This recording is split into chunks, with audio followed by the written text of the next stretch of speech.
Hello everyone, achieve your goals में आपका स्वागत है। आज के इस वीडियो में हम डिस्कस करेंगे उन प्रश्नों पर जो कि हिस्ट्री में अक्सर एग्ज़ाम में पूछे जाते हैं। तो शुरू करते हैं आज का वीडियो। क्वेश्चन नंबर 1 है, भारत में चांदी की उपलब्धता के प्राचीनतम साक्ष्य मिलते हैं। कहाँ मिलते हैं? ऑप्शन है ए हड़प्पा संस्कृति में, बी पश्चिमी भारत की ताम्रपाषाण संस्कृति में, सी वैदिक संहिताओं में, डी चांदी की आहत मुद्राओं में। कहाँ पर मिलते हैं चांदी की उपलब्धता के प्राचीनतम साक्ष्य? हड़प्पा संस्कृति में। तो ऑप्शन ए सही होगा। क्वेश्चन नंबर 2 है, किस इतिहासकार ने लिखा तथाकथित प्रथम राष्ट्रीय स्वतंत्रता संग्राम न तो प्रथम, न ही राष्ट्रीय और न ही स्वतंत्रता संग्राम था? ऑप्शन है A R C. Majumdar, B S N. Sen, C V D. Savarkar और डी इनमें से कोई नहीं। किसने कहा था कि प्रथम राष्ट्रीय स्वतंत्रता संग्राम जो है वो न तो प्रथम है, न राष्ट्रीय है और न स्वतंत्रता है? ये कथन है आर.सी. मजूमदार का। तो ऑप्शन ए सही होगा। क्वेश्चन नंबर 3, भारत की आज़ादी के समय कांग्रेस के अध्यक्ष कौन थे? ऑप्शन है ए महात्मा गांधी, बी जवाहरलाल नेहरू, सी जी.बी. कृपलानी और डी सरदार पटेल। कौन थे आज़ादी के समय कांग्रेस के अध्यक्ष? जी.बी. कृपलानी थे। ऑप्शन सी सही होगा। क्वेश्चन नंबर 4, मुमताज़ महल का असली नाम था? Option A Arjumand Bano Begum, B Ladli Begum, C Mehrunnisa और डी रोशन आरा। क्या था मुमताज़ महल का असली नाम? अर्जुमंद बानो बेगम। ऑप्शन ए सही होगा। क्वेश्चन नंबर 5, किसके समय में बौद्ध धर्म स्पष्टतः 2 स्वतंत्र संप्रदायों हीनयान एवं महायान में विभाजित हुआ? ऑप्शन है ए अजातशत्रु के समय में, बी अशोक, सी कनिष्क और डी इनमें से कोई नहीं। किसके समय में हुआ था 2 भागों में विभाजित? कनिष्क के समय में। तो ऑप्शन सी यहाँ पर सही होगा। Option C. क्वेश्चन नंबर 6, किसने कहा मध्य रात्रि के टकोर पर जब संसार सोता है भारत अपने जीवन व स्वतंत्रता के लिए जाग उठेगा? ऑप्शन है ए महात्मा गांधी, बी सी राजगोपालाचारी, सी जवाहरलाल नेहरू और डी राजेंद्र प्रसाद। ये कथन है जवाहरलाल नेहरू का। तो ऑप्शन सी सही होगा। क्वेश्चन नंबर 7, जैन धर्म में पूर्ण ज्ञान के लिए क्या शब्द है? ए जिन, बी रत्न, सी कैवल्य और डी निर्वाण। क्या कहा जाता है पूर्ण ज्ञान के लिए? कैवल्य। ऑप्शन सी सही होगा। क्वेश्चन नंबर 8, दिल्ली के किस सुल्तान ने ब्राह्मणों पर भी जजिया लगाया था? ऑप्शन है ए बलबन, बी फिरोज तुगलक, सी अलाउद्दीन खिलजी और डी मोहम्मद बिन तुगलक ने। किसने लगाया था ब्राह्मणों पर भी जजिया कर? फिरोज तुगलक ने। तो ऑप्शन बी यहाँ सही होगा।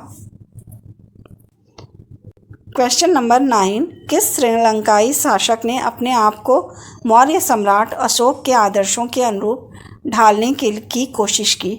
ऑप्शन है ए महाबली, बी वीर सिंघे, सी तस और डी राण सिंघे। किसने कहा किस श्रीलंकाई शासक ने मौर्य सम्राट अशोक के आदर्शों के अनुसार अपने को बनाने की कोशिश की थी, ढालने की कोशिश की थी? तिस ने। तो ऑप्शन क्या सही होगा? सी। ऑप्शन सी सही होगा।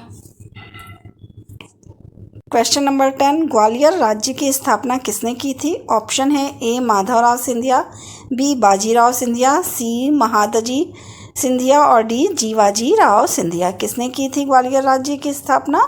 जीवाजी राव सिंधिया ने। ऑप्शन डी यहाँ सही होगा। क्वेश्चन नंबर 11, अटाला मस्जिद कहाँ स्थित है? ऑप्शन है ए जौनपुर में, बी पंडुआ बंगाल में, सी गुजरात में और डी खानदेश में। कहाँ पर अटाला मस्जिद जो है वो स्थित है? जौनपुर में स्थित है। तो ऑप्शन ए सही होगा। क्वेश्चन नंबर 12, मौर्य उत्तर काल में किसने भारत में हिंद यूनानी राज्य की स्थापना की? Option A Demetrius, B Menander, C Mithridates और डी गोडा फर्नेस। किसने की थी? डेमेट्रियस ने। तो ऑप्शन ए सही होगा।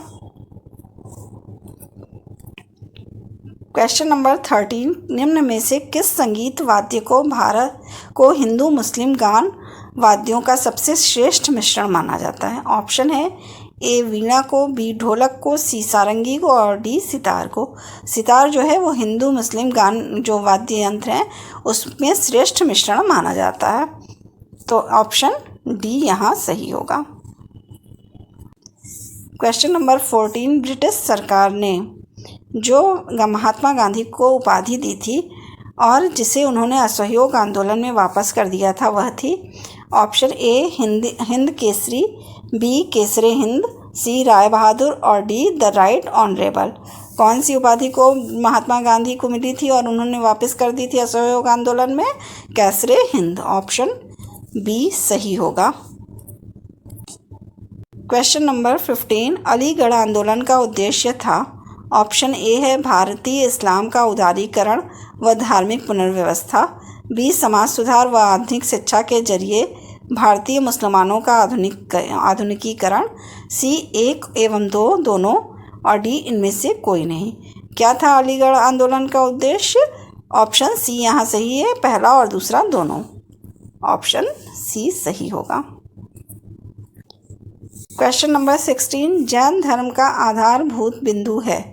ऑप्शन ए कर्म, बी निष्ठा, सी अहिंसा और डी विराग। क्या है जैन धर्म का आधारभूत बिंदु? अहिंसा है। अहिंसा पर सबसे ज़्यादा जैन धर्म के लोग जोर देते हैं, तो ऑप्शन सी सही होगा। क्वेश्चन नंबर 17, चोल राजाओं ने किस धर्म को संरक्षण प्रदान किया? ऑप्शन ए जैन धर्म, बी बौद्ध धर्म, सी शैव धर्म और डी वैष्णव धर्म। किस धर्म को जो है सबसे ज़्यादा चोल राजाओं ने संरक्षण प्रदान किया था? शैव धर्म को। तो ऑप्शन सी यहाँ सही होगा। क्वेश्चन नंबर 18, किस अधिनियम में पहली बार भारत के लिए संघीय संरचना प्रस्तुत की गई? ऑप्शन है ए 1909 का अधिनियम, बी 1919 का अधिनियम, सी 1935 का अधिनियम और डी 1947 का अधिनियम। किस अधिनियम के द्वारा जो है संघीय संरचना प्रस्तुत की गई थी? 1935 के अधिनियम से। तो ऑप्शन सी सही होगा। क्वेश्चन नंबर 19, राष्ट्रीय शोक दिवस कब मनाया जाता था? ऑप्शन ए महात्मा गांधी के मृत्यु के दिन, बी भारत विभाजन के दिन, सी बंगाल विभाजन लागू होने के दिन और डी कांग्रेस विभाजन के दिन। किस दिन मनाया जाता था? बंगाल विभाजन के लागू होने के दिन। तो ऑप्शन सी यहाँ सही होगा। क्वेश्चन नंबर 20, फिरदौसी सिलसिले के सर्वप्रथम सूफी थे।